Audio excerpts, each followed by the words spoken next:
Hello, everyone. Thanks so much for coming, and welcome to the inaugural episode of Chronic Combat Conversations with your host, the MMA Guru, and TB Scouting MMA.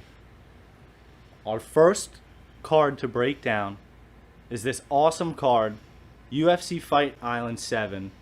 It's actually also going to be the first ever UFC card on ABC. The headliners of this awesome card is Max Holloway, coming off of those two tough losses to Alex Volkanovski, facing Calvin Kattar, tough boxer from Boston, coming off huge wins over Dan Ige over the summer, and Jeremy Stevens. Going to be a very interesting fight. Going to be a fantastic fight. I really can't wait for this one. But the whole card is really top notch. So what we're going to do here on this podcast is, we don't want to waste your time. There's a lot of podcasts to listen to. So we're going to break down, how we see these fights. We're going to give you directional ways to bet your money, ways to make money, because that's what we're here for. We want to watch the fights. We enjoy the fights. We all love the fights. That's why you guys are here. But, we want to know at the end of the day where to put your money, and that's why you're listening to us, hopefully to the best you can and at your own discretion. Yeah, let's just say keep it reasonable and gamble responsibly. Definitely gamble responsibly. So we'll open up this first fight on the card. We have, who do we got here? We have Austin Lingo versus Jacob Kilburn, the featherweight division, 145. Austin Lingo's 26, 7-1. Coming off a loss in his UFC debut to Yusuf Zalal. Unanimous decision. Unanimous. And it was pretty clear cut. Yeah, it was. I mean, that first round was he tried, but it didn't last long. Zalal really just was like a tidal wave. He just kept washing over him. Yeah. Zalal's a story for another day. What's crazy about that fight is that Lingo was actually a minus 200 favorite going into that fight. Maybe it's because he's coming out of Fortis MMA, which is big camp, Very has a good lot of camp. Notoriety there, good notoriety. At the end of the day, at 7-1, he's and 26 years old, he's a really inexperienced mixed martial artist, and very unproven.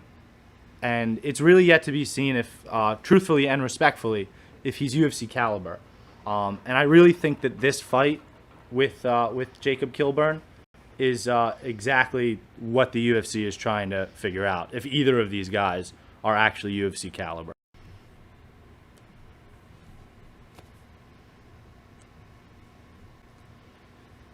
Which brings us to Jacob Kilburn, who's 25, 8-3, coming off his UFC debut, which was actually a loss to Billy Quarantillo, which December 2019, obviously now 13 months ago. He lost by round 2 submission. Watched a few fights of Kilburn's. Kilburn's shown some really strong KO power with his hooks. I mean, he had a couple devastating KOs, and I mean KOs, not TKOs.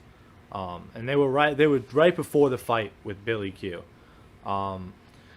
Lingo showed an extreme lack of ground game awareness. He just was trying to shrimp and power his way out and just use force to stand up as opposed to using technique. And that you don't really like to see that. We all know how good Billy Q is on the ground, so I'm sure he was just desperate. But, in those moments, you really want to rely on technique. And we kind of saw that he didn't.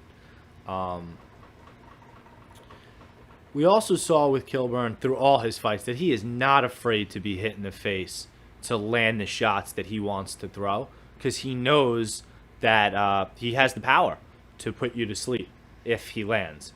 And when he utilizes his leg kicks, he's a little bit more successful, at least from what I've seen. He likes to use a lot of feints and a lot of footwork, shuffling. He likes to shuffle his feet. All in all, this is a good card starter, and here's why. And it plays into our bet. I think this is a great card starter because I don't think that this fight goes the distance. I just don't see it. All 4 of Kilburn's last fights have ended by finish before the 3rd round. And Lingo only has 3 fights that have went to decision. and 5 that have ended in the first round. So when you really think about it, this fight is, I don't see it.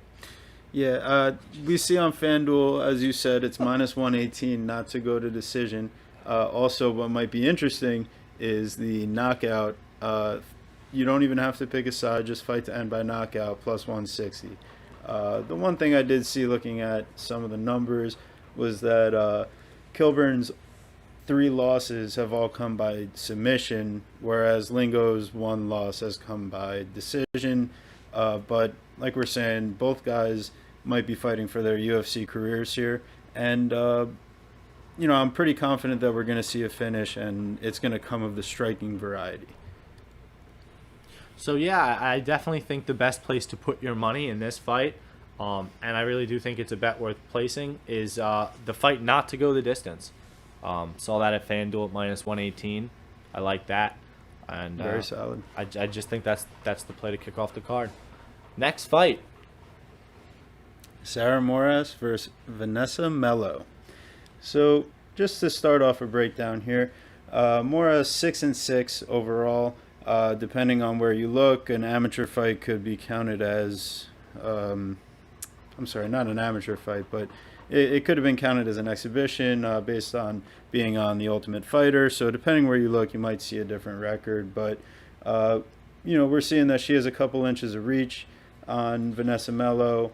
They're the same age. But in their careers in the UFC, Vanessa Mello 0-3, 3 decision losses. Sarah Moras 3-5. She's gotten a win of every which variety, 1 knockout, 1 submission, 1 decision, but her losses, 4 of them have come by decision and 1 by knockout. And I think that it's very important to note that this fight is going to be going to decision. While a knockout might come or a submission might come 1 out of every 10 times, it would be silly to put your money on it. And overall, I'm just going to be staying away from this fight. Yeah, I don't really see any value in this fight from a betting perspective. I think this is one you just kind of sit back and watch. I would hold your money kind of close to the vest on this one. I think betting any money on this fight is just a crapshoot. Yeah, bad decision. Not where we want to put our money. Like we said, gamble responsibly. I mean, yeah. If you have to bet it, if you're a complete degenerate, you just have to somehow bet the fight to go to. I think you just bet the fight to go to decision. I mean, you look at Vanessa Mello, 1, 2, 3, 4, 5, 6, 7, 8, 9, 10 fights in a row for Vanessa Mello. Going to decision, win or loss. Win or loss, 10 fights in decision. She's durable. She could take a punch. She comes forward. She fought Carol Rosa and didn't get knocked out. Cortez couldn't get her out of there. Aldana couldn't get her out of there. It's just maybe she's fought a higher level of fighter. Maybe the underdog is appealing to you here. I will say maybe that's the way you want to go, but I'm just not going to be recommending it. Yeah, and even from just like a choosing who's right kind of perspective, I really don't know who's going to win. Yeah. Once again, they both have some experience here.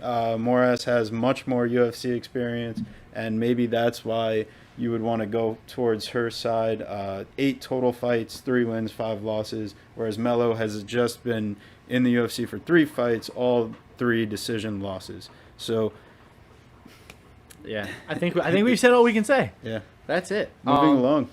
Next fight is David Zawada versus Ramazan Ameev at the welterweight division. This should be a very exciting fight, one that might be a fight of the night candidate. I know it's one I'm looking forward to. Right. Zawada comes in and he looks for action. He doesn't wait. He just comes out swinging, and sometimes it works for the better, sometimes it works for the worst. And even in his 1 win in the UFC, we did see that he got taken down before showing some really impressive grappling skills and locking in a triangle choke. Also showed that he could transition between a triangle armbar and a triangle choke, and that's kind of what tricked Abu Bakar Nurmagomedov into getting submitted so quickly in the first round. Something that maybe I didn't see upon first research, I couldn't find out anything about Brazilian Jiu-Jitsu credentials or anything like that, but just something I saw on tape. He definitely has some submission skills with 4 career submission wins. Then on the other side, Ramazan Emeev, 4-1 in his UFC career, every single one of those going to decision. And, things that I've seen from him on tape is that he's very willing to go into grappling exchanges. And in the last 15 seconds of his last fight against Stolze, he did give up the neck on a takedown and almost, get caught in a guillotine. And while he might have known how much time was left in the fight, that does show me that he's not beyond getting caught in something if he's not too careful. So for me, looking at the betting line here, you see Ramazan Emeev at minus 265 on FanDuel with Zawada coming at plus 210. And Zawada submission at plus 700 and the under 2.5 at plus 144 are very interesting to me, even though Emeev has only seen the judges' scorecards in the UFC. Yeah, I honestly, I agree with everything you said, TB. I really do. I don't really see much of an angle for this fight either to be a bit of a Debbie Downer, at least for me, betting-wise, personally. I think Emeev by decision is probably the way that this fight goes, if you're feeling like playing fortune teller. That's, not, I try not to be in that business. I've been in that business in the past. It doesn't always work out profitably.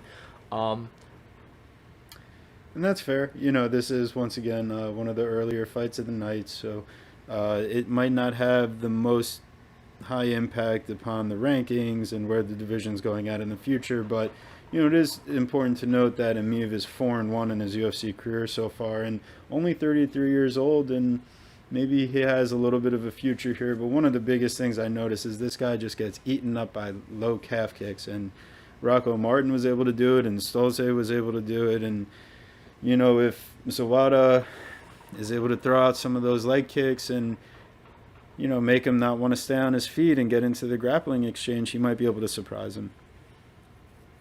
So, moving along.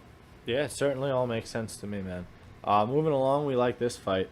Justin Tafa versus Carlos Felipe at the heavyweight division.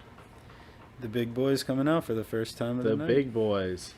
We always like the big boy fights. Being a big boy myself, it's always more entertaining watching these guys sometimes. Makes me feel like I would have a chance out there. Does it, though?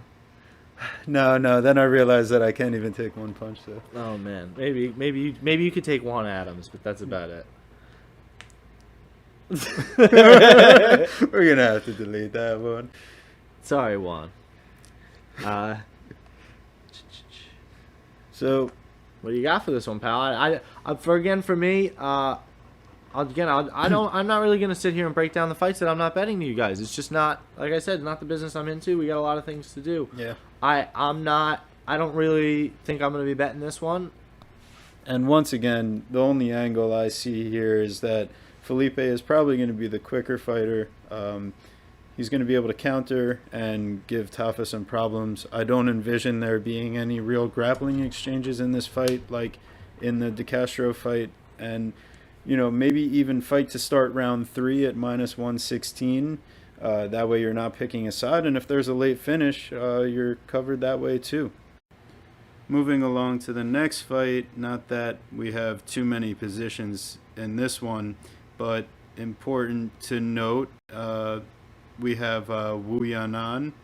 She at least has a 1-2 record in the UFC, 1 submission, 2 decisions, and she's lost to Mizuki and Gina Mazzani, and that should say enough to you right now. And back in 2016, even lost to Yana Kunitskaya by a TKO, but she still got finished by Yana Kunitskaya.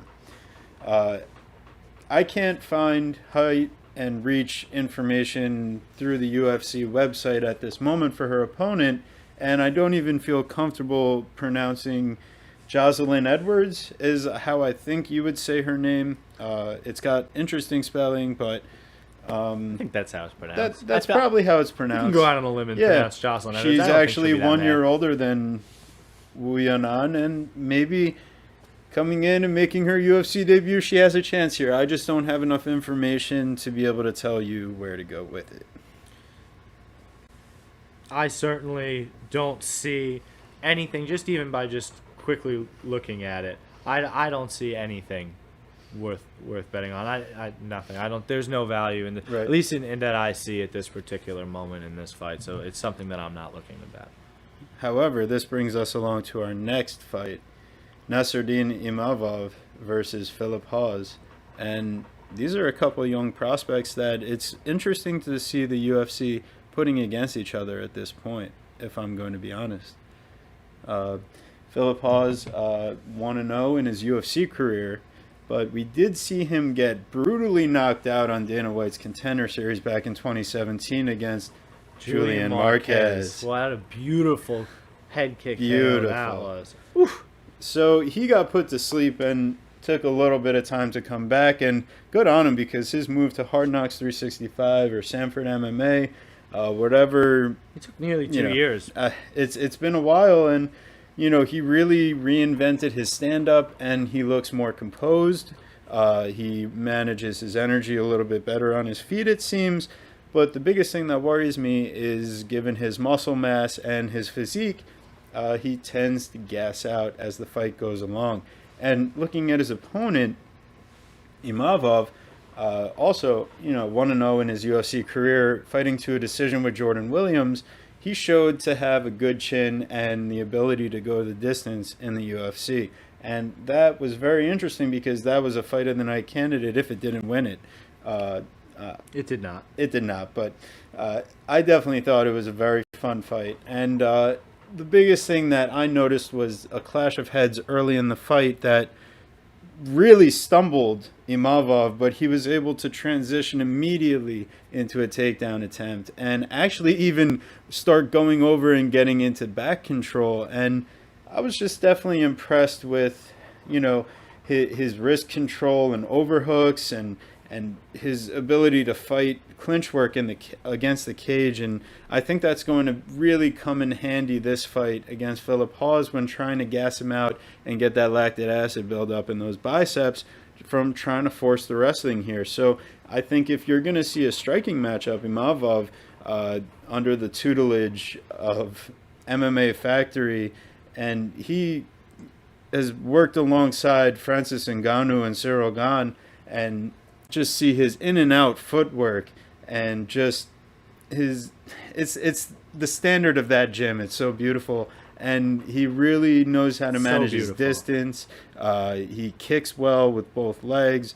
He puts together his combinations, and I just believe he's going to be a problem. And as long as that chin holds up here, looking at him as the plus 128 underdog, whereas Hawes is priced at minus 158 off of a big highlight knockout win. People might be remembering that, and the line might be a little too wide. So for me, this is how I'm going to bet this fight personally.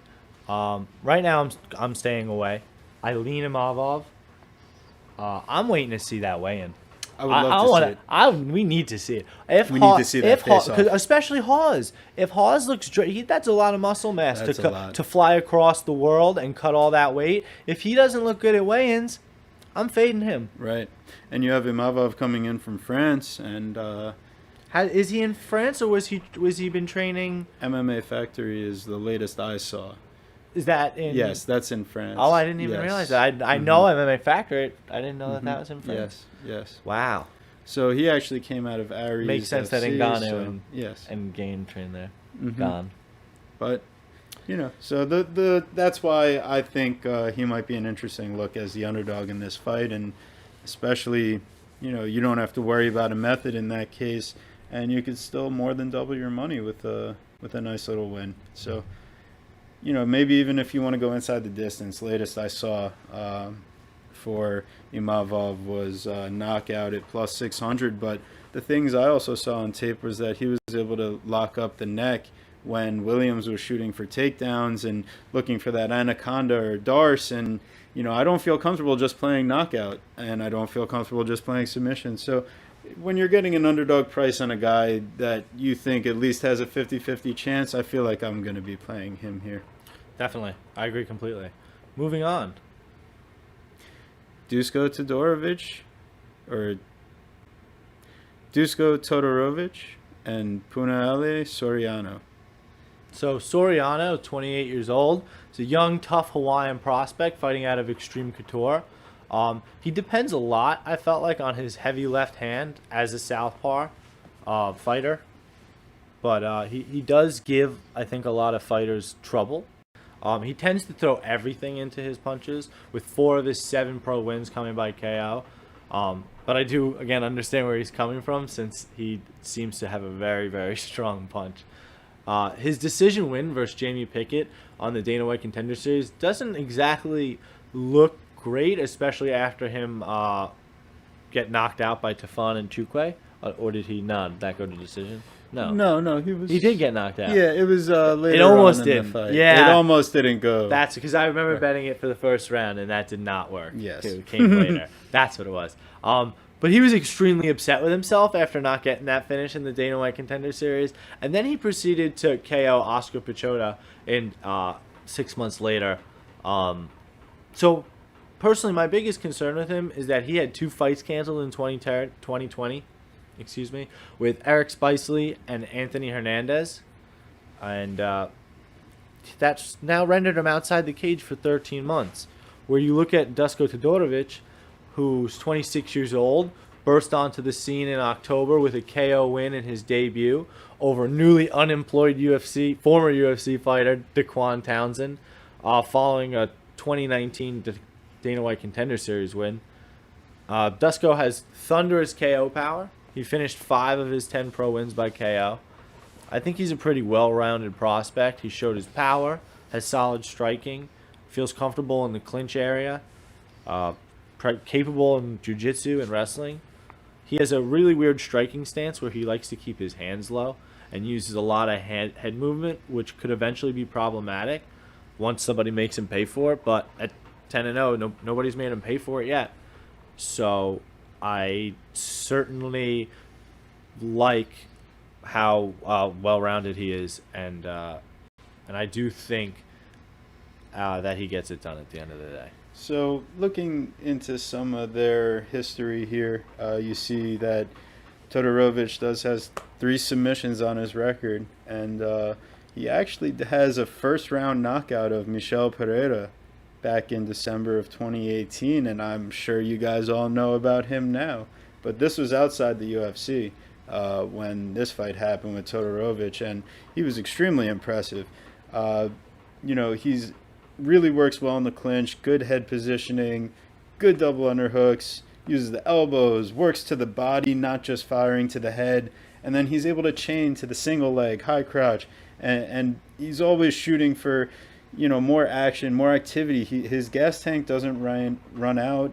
He's continually firing combos to the body in the clinch to try to get you to lower your hands and go to the top. That's his Dana White Contender Series fight against Teddy Ash was just a barn burner.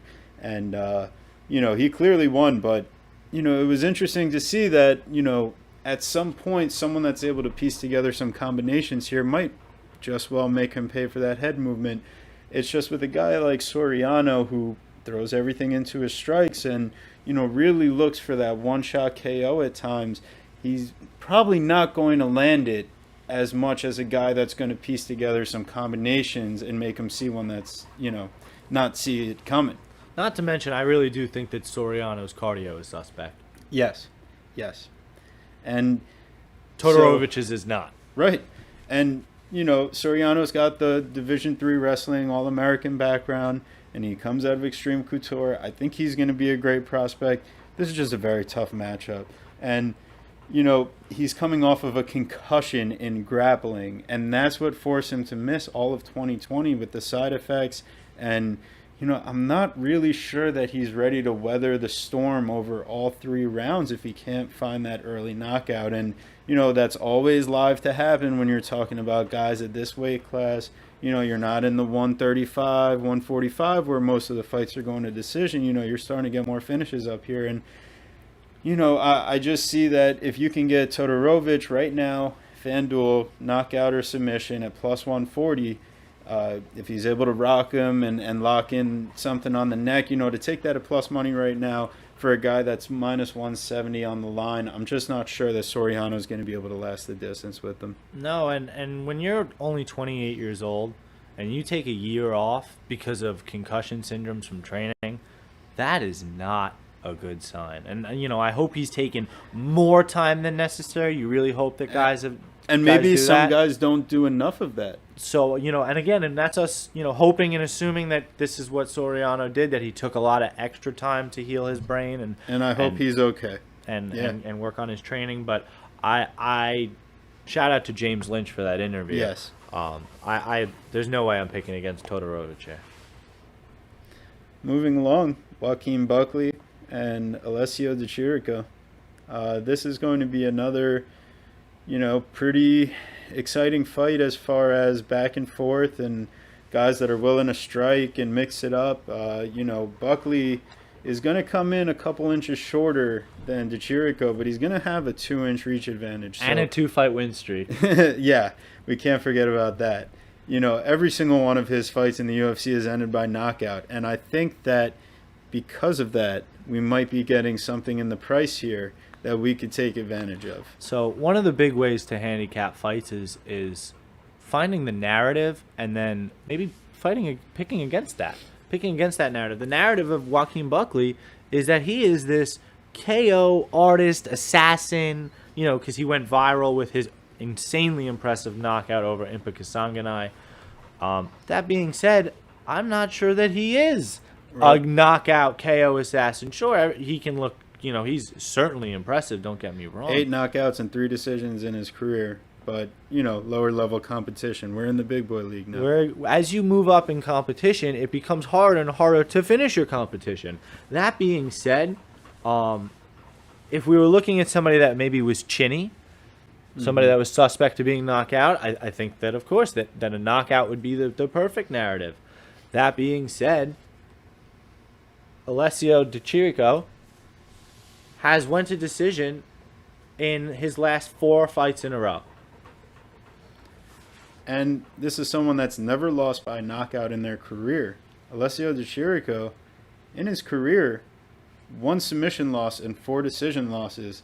And, that submission was a first rounder to Eric Spicely, who, in his own right, does have very good grappling skills. And, one thing that we should mention is that Cummings was able to knock down Di Chirico in the very last second of their fight back in August.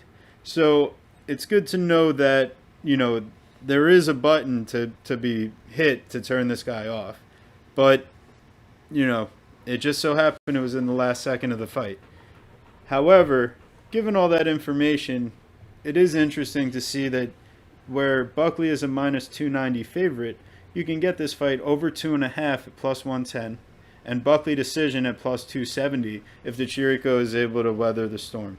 And it doesn't even make sense mathematically, because when you have a fighter that's that favored to win, you have to figure that they're really saying that he's going to win by knockout, like, no matter what. Right. And that might be true. We could be sitting here with egg on our faces afterwards, but I'm going to still look at...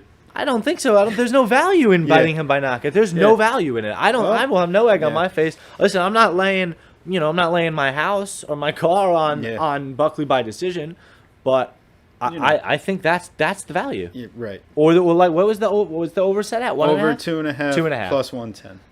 Yeah, so if you like decision, you have to like that. If you think Di Chirico can be knocked down in the last minute again and finish this time, then hey, the 2.5 protects you that way. Yeah. But if you're looking for the knockout and you can get it at plus money, good on you. That's, if you're willing to ride the narrative and, see if Buckley can keep on delivering for you, let's see if it can keep happening. Yeah, I don't know. Di Chirico had 2 fights canceled in 2020. Coming out here, obviously, early 2021, I think he's hungry for some fights. So I agree. I don't see him getting finished. Well, I really do like that. I like that pick a lot. We will move along, sir. Co-main event of the evening. My, how the time does fly. So, We are- Santiago that's- This is Ponzinibbio. not the co-main event of the evening. Oh, wow. Is Oopsies. it okay? Moving on to our next fight, Santiago Ponzinibbio versus Li Zhongliang. And this one is going to be a very exciting fight. A barn burner, if you will. So you have Magny. So you have Ponzinibbio, who's coming off of a 2-year layoff and having a blood infection, a bone infection, dealing with arthritis, And USADA. and USADA. So, we're talking about someone that's been, dealing with some out of the octagon issues recently. Lots And, of them. He's coming in to fight someone that, is priced right now at plus 240 with Ponzinibbio at minus 310. And I'm sitting here wondering if this line might not be a little bit too wide. Looking back recently, Lee was able to end the 7-fight win streak of Zaleski dos Santos with 3 knockdowns, 1 in the first round and 2 in the last minute. And being able to get that knockout in his home country of China, As a significant underdog. was just a very impressive performance.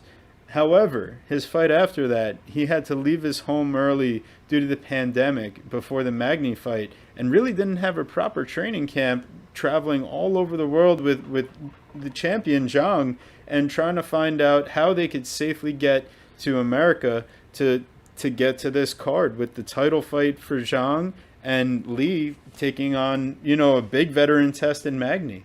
So Lee in his UFC career 9-4 with Ponzinibbio 9-2. And, at first glance, just looking back, you might think that Ponzinibbio would have more experience and, given, the years he was fighting in, but Lee has been very active recently. And this is someone that comes in and doesn't take a lot of damage because he's got such high-level footwork, he manages the range well, and he counters guys when they come in on him, and his power can put you out. So seeing Lee at plus 240, it just makes me think that there might be a lot of name value that's pushing Ponzinibbio here, and a lot of people assuming that he's going to be coming back the same guy that left over 2 years ago. And at 34 years old, I don't think that's even possible. It's a very good question. And hey, if he proves me wrong, That's fine. Good on So, and I think you perfectly touched on this fight, so I'm really not going to add much of anything. I'm just going to say why I'm passing. Too many unknown factors in Santiago Ponzinibbio. Arthritis, bone infections, USADA issues. You make a great case on Lee based on his the issues with coronavirus and his training problems. I think that's a great narrative, and I think it's something really to look at for this fight. He did get completely washed by Magny. That being said, I think Magny is, Magny was a ranked fighter before he got pulled out of the rankings due to inactivity. So right. Also a USADA issue, which he got absolved of. So, I agree completely. One of the things that was dog interesting, or pass for me. One of the things that was interesting watching the Lee versus Magny fight again was seeing, why do these guys always think that they can wrestle Neil Magny? That's my question. Like, what are you doing? What makes you think that you can deal with those long limbs and that wrestling ability and that jiu-jitsu brown belt? Well, what about Michael Chiesa? Well, that's for next time. Oh my God. So, I think he can anyways, deal with that. that's a little peek ahead. Anyways, Magny, being as high level and as veteran as he has almost double the fight experience in the UFC as Ponzinibbio and Lee separate. So, this is someone where Lee came in, maybe didn't have the full camp, tried to do something that was out of his realm, against a guy that was just a little too good, and he ran out on his gas tank. And I think he had his lesson last time, and this might be a guy that I'm interested in playing plus 240 straight up. Next fight. Carlos Condit versus Matt Brown, and Guru, take us away. So Matt Brown, 39, lost his last fight to Miguel Baeza, where Matt attempted to hold his own with his toughness and his heavy striking, and actually even rocked Miguel early, but he got his leg chewed up by leg kicks. He got knocked down at the end of that first round. I mean, it was a war. Matt Brown came out ready to go to war in that second round, and he got he got slept. Yeah, He got absolutely rocked dropped. with that hook 15 seconds in to that second round. That being said, I think that could be a retirement fight for both guys. You've seen that Brown's reaction time on defense has clearly slowed down, but his reaction time on offense is still relatively sharp, and his power is certainly still there. When you look at Condit, 36, he broke his 5-fight losing streak in October versus Court McGee, who had possibly the worst game plan in the history of all game plans. It really didn't make any sense. Condit has the worst takedown defense in UFC history, according to our good friend MMA by the Numbers. And Court McGee, a relatively good wrestler and takedown guy, didn't shoot for a single takedown. Decided to get his nose broken in the first round. And, just kind of continued to deal with that pain for the next 10 minutes. I know Condit trained at that with Cerrone at the BMF ranch for that last fight with Court McGee. So, that being said, I do love this fight. I think it's a great co-main event for both guys. The respect, the name value, the first ABC card. I think it's too dicey to really bet on. Yeah. I won't be touching a side here. I'll just be sitting back, enjoying the action. If I have a little too much Jameson, I'm sure I'll bet something, but I don't know what that's going to be. That's always liable to happen, by the way. It's I think we should do a little bit of forced leaning. Not that we're going to put money on it, and I think we'll always be I'll open it up front about that. So if I guess we're doing any forced leaning, I really thought that I would be on Condit with a forced lean. Right. The more I really think about it and try to break it down, I think with the forced lean I got to be on Matt Brown. He's going to bring the power, and when does Condit get a finish? Yeah, I mean, even when he had McGee hurt, he still couldn't go out there and put enough pressure on to find a finish on a guy that definitely was getting hurt. Condit's last registered finish is also his last registered win other than Court McGee, with a doctor stoppage win against Thiago Alves in 2015. Yes. A doctor stoppage. Yep. So then his other win before that, a win versus Marcus Campman in the 4th round.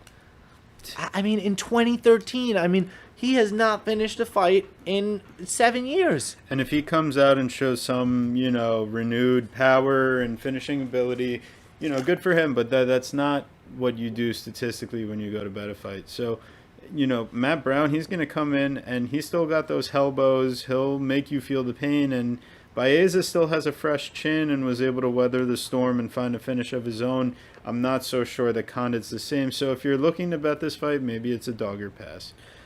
I don't see anywhere to feel particularly confident, at least until weigh-ins. Unless I see something at weigh-ins that I can flag, there's certainly nothing I see currently. So finally, moving on to the wonderful, incredible, fantastic main event that the UFC has lined up for us on ABC. You did it. We made it to the main event. You listened to us for how many fights? And we are finally here. Our first main event breakdown. It's exciting. Max Holloway versus Calvin Kattar, the featherweight division. Max Holloway. As you know, he lost his last 2 fights in a row. He's a major volume striker. He showed in his last fight with Volkanovski his ability to adapt, change his game plan, and approach the fight much better. In the first fight, he only threw 26 leg kicks. In the second one, he threw 55. He saw a hole in his game plan and adjusted it. You want to hear a controversial take? Quick sidebar. I don't necessarily think that Holloway won the second fight, but let me put it to you this way. If that Holloway fight, the Holloway-Volkanovski fight, the second fight, happened before the first fight, so Holloway was champion, I think he would have retained. And this is a take that I haven't seen any MMA journalist, I haven't seen anybody talk about this take. But I think if Holloway was champion for that second fight, I think he would have retained it. It would have been hard on that fight to give it to the challenger. And calling it a robbery, I think just as an absolute injustice to the job that Volkanovski did coming back in that fight. So let's not pretend that Holloway is some kind of uncrowned champ right now and that there was only one possible way you could score that fight. Moving along. 100%. Very well said. Overall, he fought way better, as shown by the split decision loss instead of the unanimous decision loss. Calvin Kattar, 32, has won 6 of his last. Calvin Kattar, 32, has won 6 of his last 8 fights, and I say that because that goes back to his debut in the UFC, July of 2017. But all of his wins have come against notable opponents: Andre Fili, Shane Burgos, Chris Fishgold, Ricardo Lamas, Jeremy Stevens, and Dan Ige, with losses sprinkled in between there to Moicano and Zabit. He won all of his fights by KO except for Fili and Ige. He's shown incredible technical and powerful boxing. Something that we know power is something you cannot teach. And it's something that we also know that Holloway doesn't necessarily have. And he's shown, though, that he's not just a boxer. He's shown unbelievable takedown defense, stuffing all 9 of Ige's takedowns and only giving up 1 of 4 takedowns to Zabit. That being said, I don't really expect takedowns to come into play here. Overall, I do think that this is going to be a classic kickboxing fight. I don't think that too much changes. And I think that Holloway's a better kickboxer. I think that Kattar relies too much on his boxing, and he leaves that leg open to be kicked. And I think that Holloway will really start to pull away in the later rounds. I think that Kattar's tough. And my bet here is certainly on Holloway by decision. I see this fight very similarly to the Cannonier-Whitaker fight. Cannonier was the dark horse of the division, powerful, scary. Everybody kind of expects a lot from him. And, Whitaker, Holloway, the former champ, the lineage, the old fighter, but really still really young, under 30 years old. And then comes in with that former championship at the right price and betting line value, and that's the play. I as much as I love Kattar, I'm not putting my money on him this fight around. Right. And when you look into how this fight might go down, like Guru said, we're looking at a kickboxing match because Kattar's wrestling background as a standout high school wrestler, 5th in the state as a senior, trained with the Diaz brothers when he was 19.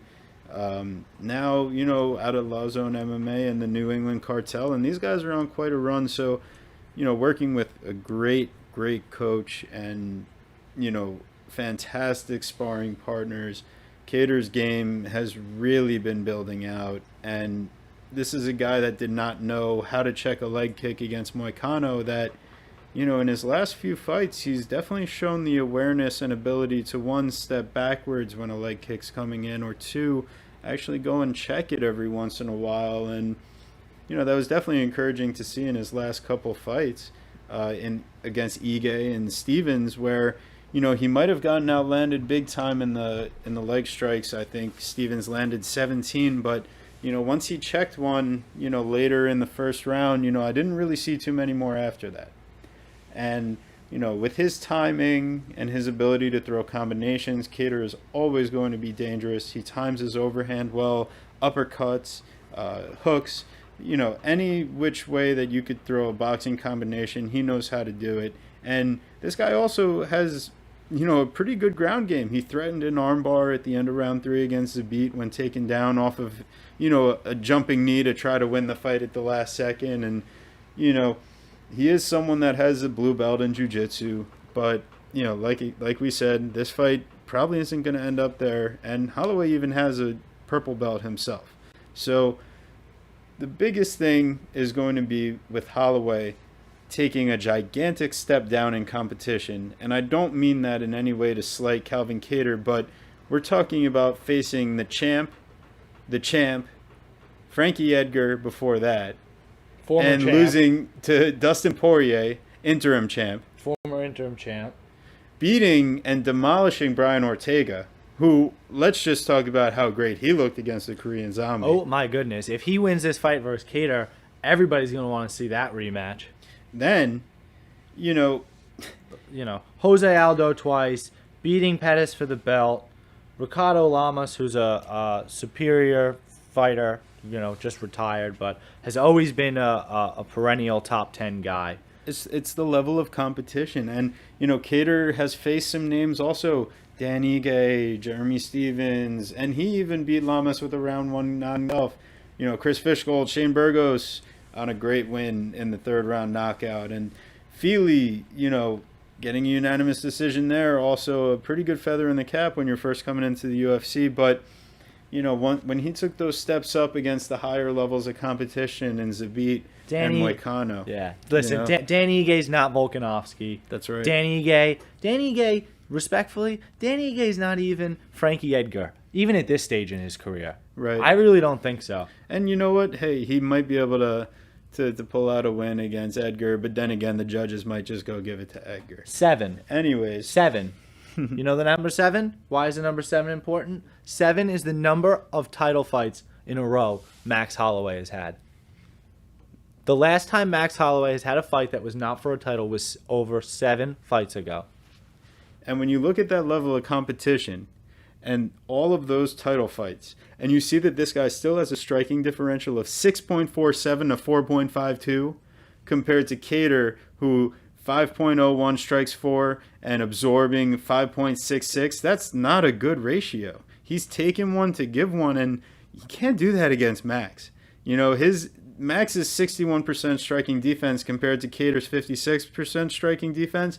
Even though Kattar has a little bit of a reach advantage here, I think that the footwork of Holloway is going to put him in a better position to make things happen. And one thing I notice is that, Holloway himself, threw a very high percentage of leg kicks and shots to the body with his last fight against Volkanovski. And, I think he's going to have the more well-rounded approach where Kattar might be a little bit more of a headhunter at this stage. So, ultimately, where does that leave your favorite bet on this fight, Guru? My favorite bet on this main event, if we're going to be a little spicy with it, I'm liking Max Holloway by decision. That's the play, because I don't think either guy is going to go down, and you get plus money. See, for me, if you look at the 4 on FanDuel, they'll give you a prop, rounds 4 or 5 or decision for Max Holloway, minus 110. I find that very interesting, and I certainly find that appealing as well. Especially, it's a good way to hedge your bet in a little bit, because there's no way that this fight's ending within 3 rounds. That I feel extremely confident with. Yeah, it took Max to get Aldo out of there. It took him a little bit of time, and I think Kattar's chin at this stage probably a little bit fresher, and he's going to be able to take a little bit of the beating. The question is, will he make it the distance?